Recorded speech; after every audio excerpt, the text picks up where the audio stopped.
সত্যিকার অর্থেই হাটহাজারিতে একটা মডেল মসজিদ হোক, সেটা আজকের দাবি না। যখন থেকে বাংলাদেশে মডেল মসজিদ হওয়ার সম্ভাবনা শুরু হয়েছে তখনকার দাবি। হাটহাজারিতে আমাদের আজকে যেখানে হচ্ছে এর একটু পশ্চিম পাশে আজকে থেকে প্রায় 4 বছর আগে এটার অলরেডি কথাবার্তা হচ্ছিল। আমরা অনেক বেশি আশ্বস্ত হয়েছিলাম যে এই এলাকায় হবে। তো আসলে এখন এরপরে আমরা বিভিন্ন সময় বিভিন্ন মন্ত্রণালয়ে যাওয়ার সুবাদে আমরা সেখানে আলোচনা করেছিলাম। আর গতকালকে সকালে আমরা কনফার্ম হয়েছিলাম যে আজকে এটা উদ্বোধন হবে। তো আমি বাংলাদেশ সরকারের বর্তমান উপদেষ্টা জনাব আফম খালিদ সাহেবকে আমি ধন্যবাদ জানাচ্ছি।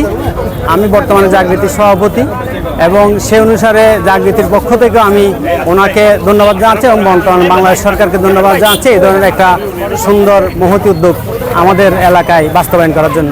মাধ্যমে হাটহাজারিবাসী এবং পুরো বাংলাদেশের সবাইকে আন্তরিকভাবে ধন্যবাদ এবং মোবারকবাদ জানাচ্ছি। এবং বিশেষ করে আজকে হাটহাজারির বহুদিনের একটা স্বপ্ন, সেই স্বপ্নটা হচ্ছে একটা মডেল মসজিদ নির্মাণ করা। সেই নির্মাণের জন্য আজকে যে ভিত্তি স্থাপন করা হলো, বিশেষ করে আমাদের হাটহাজারির কৃতি সন্তান কেয়ারটেকার সরকারের প্রধান ডক্টর মোহাম্মদ ইউনূস আজকে যে সফলতার সাথে কেয়ারটেকার সরকার যে সরকার দেশ চালাচ্ছে, অন্তর্বর্তী সরকারকে আমি আন্তরিকভাবে উপজেলা জামাতের পক্ষ থেকে ধন্যবাদ জানাচ্ছি। এবং আরও ধন্যবাদ জানাচ্ছি আজকে যিনি ধর্ম মন্ত্রণালয়ের যিনি উপদেষ্টা ডক্টর আফম খালেদ হোসেন সাহেব, যিনি আজকে উদ্বোধন করছেন। আমি বাংলাদেশ জামাত ইসলামী হাটহাজারী উপজেলা জামাতের পক্ষ থেকে আজকে মাননীয় উপদেষ্টাকে ধন্যবাদ জানাচ্ছি এবং প্রধান উপদেষ্টাকে ধন্যবাদ জানাচ্ছি। এবং হাটহাজারিবাসী যারা আজকে এই সফলতার সাথে এই প্রোগ্রামকে বাস্তবায়ন করছেন তাদেরকে ধন্যবাদ জানাচ্ছি। বিশেষ করে হাটহাজারী উন্নয়ন কমিটিতে যারা দায়িত্বশীল এখানে আছেন, সচেতন নাগরিক কমিটি যারা এসেছেন, প্রিয় সাংবাদিক সবাইকে আজকের এই সফলভাবে যে অনুষ্ঠান সফলতার সাথে আমরা আজকে ভিত্তিপ্রস্তর শেষ করেছি, সেজন্য জামাতের পক্ষ থেকে আমার ব্যক্তিগত পক্ষ থেকে এবং আন্তরিকভাবে ধন্যবাদ জানাচ্ছি। এবং বিশেষ করে আগামী দিনের এইরকম আরেকটা জিনিস আমাদের ছিল, এটা হচ্ছে মেডিকেল, যে চীন এবং বাংলাদেশের সাথে ঐক্যবদ্ধভাবে যে একটা মেডিকেল করার কথা, সেই মেডিকেলটা ইনশাল্লাহ অচিরে বাস্তবায়ন হবে আমরা আশা রাখি।